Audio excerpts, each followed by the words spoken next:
Halo Sobat Ambiar yang sedang di kamar, yang hatinya kekar walau ingin berkata kasar. Perkenalkan, saya Cena, sang calon presiden Uganda, sudah merangkum dan akan menceritakan sebuah film biografi yang diproduksi pada tahun 2010 yang berjudul 1027 Hours. Film ini diangkat dari kisah nyata yang disutradarai oleh Danny Boyle dan tokoh utamanya diperankan oleh James Franco. Film ini menceritakan perjuangan seorang pemuda yang terjebak dengan keadaan tangan kanannya yang terhimpit batu besar di sebuah ngarai. Langsung saja, and action!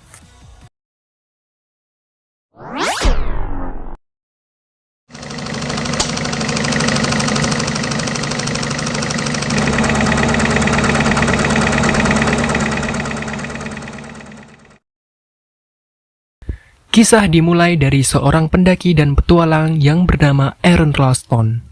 Aaron yang akan mengisi liburan akhir pekan, memutuskan untuk pergi ke Canyonlands, tempatnya yang berada di Utah, Amerika Serikat. Dia berangkat dari rumahnya menuju Canyonlands pada Jumat malam 25 April 2003. Sesampainya Aaron di Canyonlands, ia memutuskan tidur di dalam mobilnya dan menunggu keesokan harinya untuk memulai berpetualang. Pagi pun tiba, Aaron yang melakukan petualangan seorang diri langsung bergegas menggoes sepeda gunungnya dengan sedikit atraksi yang biasa saja. Karena sombongnya yang luar biasa, Aaron pun sempat terjatuh dari sepeda. Bukannya merasa kesakitan, tapi justru ia malah merasa bahagia dan mengabadikan momen tersebut dengan sebuah kamera. Setelah di pertengah perjalanan, Aaron memutuskan untuk melanjutkan petualangannya dengan berjalan kaki. Sepeda kesayangan miliknya diikat di sebuah pohon berukuran sedang. Setelah Aaron berjalan beberapa saat dari tempat di mana ia memarkirkan sepeda, dia melihat dua orang wanita traveler sedang kebingungan. Aaron kemudian menghampiri kedua wanita tersebut dan menanyakan akan pergi kemana kedua wanita yang sedang kebingungan itu. Setelah Aaron mengetahui bahwa mereka akan pergi ke sebuah tempat yang bernama The Dome, Aaron pun memperkenalkan dirinya dan menanyakan siapa nama mereka berdua. Setelah Aaron mengetahui nama mereka, Christy dan Megan, Aaron pun yang hafal di mana letak daerah tersebut, kemudian menawarkan dirinya untuk mengantarkan Christy dan Megan ke The Dome. Christy dan Megan pun setuju, walaupun pada awalnya mereka berdua sedikit takut. Karena saat itu Aaron masih menutupi wajahnya menggunakan slayer, seperti halnya seorang copet. Di pertengah perjalanan menuju The Dome, tanpa diduga, saat itu Aaron menunjukkan jalan yang berbeda kepada Christy dan Megan. Mereka ditantang apakah berani melewati jalan pintas yang akan ditunjukkan si Aaron. Christy dan Megan pun menyanggupinya, walaupun pada awalnya Christy dan Megan sedikit takut. Kalau saya sih jelas ogah, ngapain nantangin kalau kita nggak dibayar. Lanjut, saat mereka sedang merayap di dinding tebing yang dimaksud jalan pintas oleh Aaron, Aaron pun tiba-tiba tanpa banyak basa-basi, dia pun menjatuhkan diri ke danau bawah tanah yang berada tepat di bawah tebing yang mereka panjat. Megan dan Christy pun panik dengan keadaan si Aaron. Kemudian Aaron memberi kode bahwa dia baik-baik saja dan malahan menyuruh mereka untuk terjun dan ikut berenang bersamanya. Christy dan Megan yang pada awalnya gugup untuk terjun dari tebing, akhirnya memberanikan diri melompat ke bawah. Setelah mereka berhasil terjun, mereka pun takjub dan tak menyangka ada danau bawah tanah yang sangat indah. Sesudah mereka asik berenang, mereka kembali melanjutkan perjalanan. Singkat cerita, sesudah sesampainya mereka di The Dome, tempat tujuan Christy dan Megan, Aaron pun akhirnya berpisah dengan Christy dan Megan. Sebelum mereka berpisah, mereka berfoto bersama, dan kedua wanita tersebut mengajaknya untuk berpesta besok malam. Aaron menyetujui ajakan Christy dan Megan. Setelah mereka selesai berbincang, Aaron akhirnya berpisah dan melanjutkan petualangannya seorang diri. Di siang hari yang sangat terik, Aaron berjalan menyusuri ngarai sempit di Blue John Canyon. Dia juga beberapa kali mengabadikan beberapa tempat untuk difoto. Dan memang, hari kesialan tidak ada di tanggal kalender. Ketika Aaron sedang menyusuri ngarai, tiba-tiba ia tergelincir. Lalu, tangannya tidak sengaja refleks meraih batu agar bisa menahan tubuhnya agar tidak terjatuh ke bawah. Tapi naas, saat itu batu yang ia pegang ikut jatuh dan menimpa dan menghimpit tangan kanannya di dinding tebing.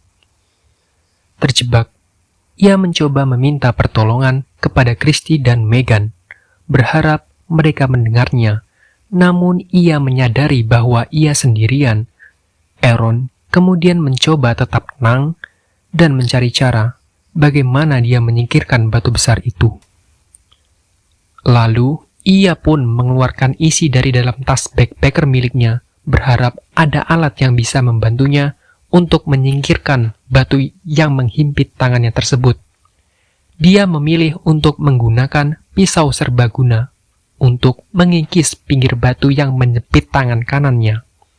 Hingga malam tiba, dia pun tetap mencoba cara tersebut, tapi apalah daya, bukan batunya yang hancur, malah pisaunya yang tumpul. Kasian. Memasuki hari kedua, tepatnya pada hari Minggu, perjuangannya masih berlanjut. Aaron yang masih terjebak sedari kemarin siang di ngarai yang berada di Blue John Canyon. Di samping ia berusaha untuk keluar dari batu yang menjepit tangannya, di pagi hari Aaron juga menyempatkan untuk menghangatkan badannya dengan mendekatkan tubuhnya ke tempat sekitar yang terkena pancaran sinar matahari yang mulai muncul setiap jam 9:30 pagi selama 15 menit. Setelahnya, kemudian Aaron kembali membuat sebuah video dokumentasi. Kali ini, bukan tentang hal-hal menarik dan menyenangkan seperti kemarin, tetapi tentang keadaan dirinya yang saat ini sedang terjebak di Blue John Canyon. Langit mulai menghitam, pertanda malam hari pun tiba. Aaron yang mulai merasakan kedinginan. Ia lalu mencoba mengerubungi badan dan kepalanya dengan kain, agar terhindar dari suhu yang dingin saat malam itu. Untungnya di sini Aaron masih membawa sedikit sisa perbekalannya, yaitu sepotong burrito. Sebelum ia tertidur, ia teringat bahwa malam ini ia diundang untuk pergi berpesta bersama Christy dan Megan. Tapi apalah daya, bongkahan batu sial yang menjepit tangan kanannya menggagalkan ia untuk pergi berpesta. Aaron hanya mampu membayangkan betapa meriahnya keadaan pesta tersebut yang berlangsung saat itu.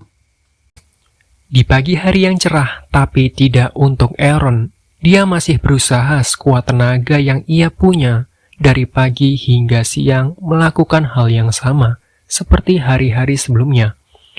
Tapi tidak ada hasil yang ia dapat. Dan saat ini sisa persediaan air Aaron hanya tinggal 150 mil. Mau tidak mau, Aaron harus meminumnya dikit demi sedikit untuk menghematnya, agar dia tidak kekurangan air minimal untuk 24 jam ke depan.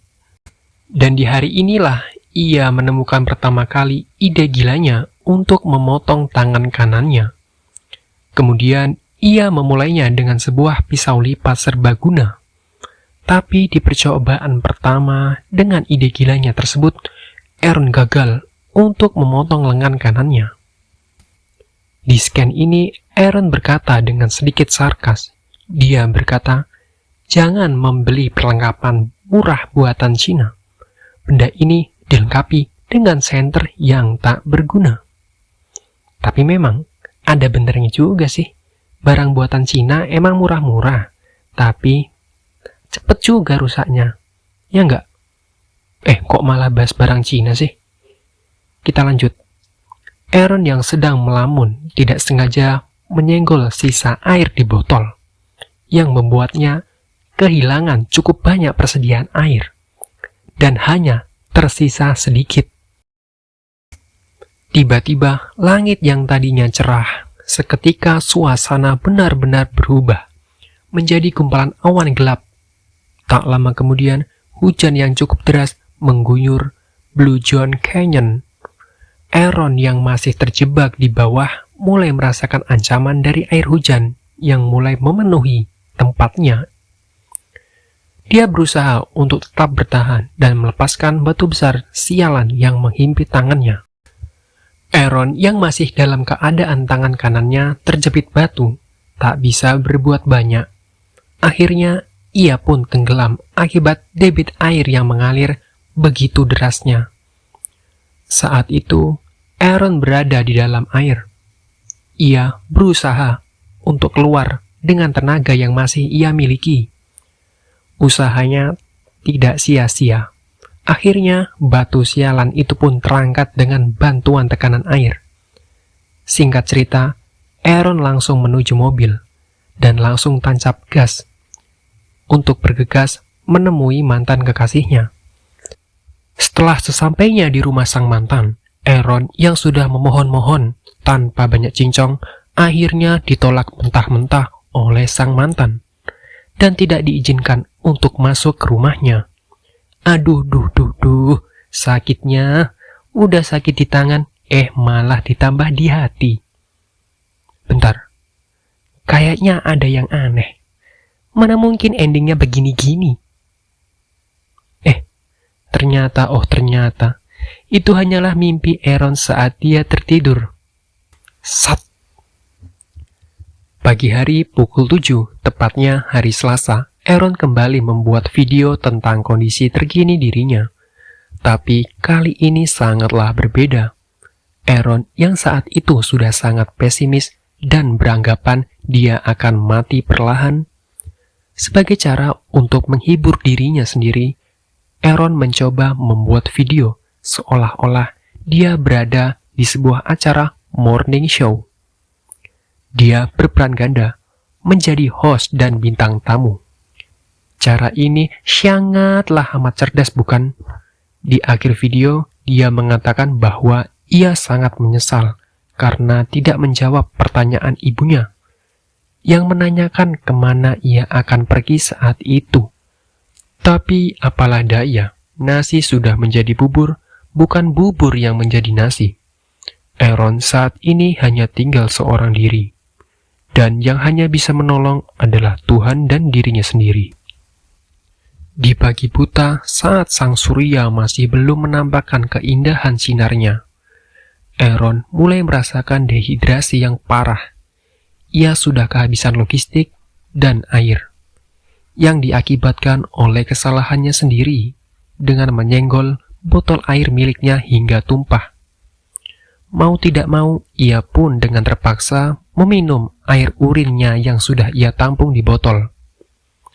Aaron telah memasuki hari kelimanya di Blue John Canyon dengan kondisi tangan kanan yang telah mati rasa karena aliran darah yang tidak mengalir dengan sempurna. Setelah berpikir matang dan saat itu tak punya banyak pilihan, membuat seorang Aaron Ralston dengan rasa berani, rasa amarah, dan percaya diri yang bercampur aduk menjadi satu, mencoba kembali untuk memotong tangan kanannya yang mengganjal batu tersebut agar ia tetap hidup atau mati perlahan. Bukan hanya fisik dan emosi, tetapi mental Aaron pun juga diuji saat itu. Aaron memulai dengan mematahkan tulang bagian siku dan menusuk lengannya terlebih dahulu. Kemudian, ia mengeluarkan pisau multifungsi yang sudah tumpul tersebut dan mulai memotong lengannya dengan pisau tersebut. Aaron Ralston saat itu, ia merasakan dua hal secara bersamaan ketika sedang mengamputasi lengannya. Satu sisi, rasa sakit terus menyiksanya, dan di sisi lain, amarahnya mendorongnya untuk segera mengakhiri penderitaan dan kembali pulang ke rumah. Karena inilah satu-satunya cara agar ia bisa terbebas. Dan akhirnya, setelah bergulat dengan itu semua, Aaron pun telah berhasil memotong lengannya, kurang lebih selama 1 jam perjuangan, dan juga mengakhiri perjuangannya setelah terjebak di Blue John Canyon selama kurang lebih 127 jam. Sebelum ia meninggalkan tempat menyebalkan itu, Aaron kembali mengambil kamera dan mendokumentasikan foto batu dan lengannya yang masih mengganjal di batu tersebut. Aaron kemudian bergegas pergi dan menuruni tebing dengan seutas tali dan peralatan pendakian yang ia bawa. Aaron yang terengah-engah mulai merasakan dehidrasi parah dan akhirnya berhenti sejenak untuk meminum di genangan air yang bercampur dengan pasir.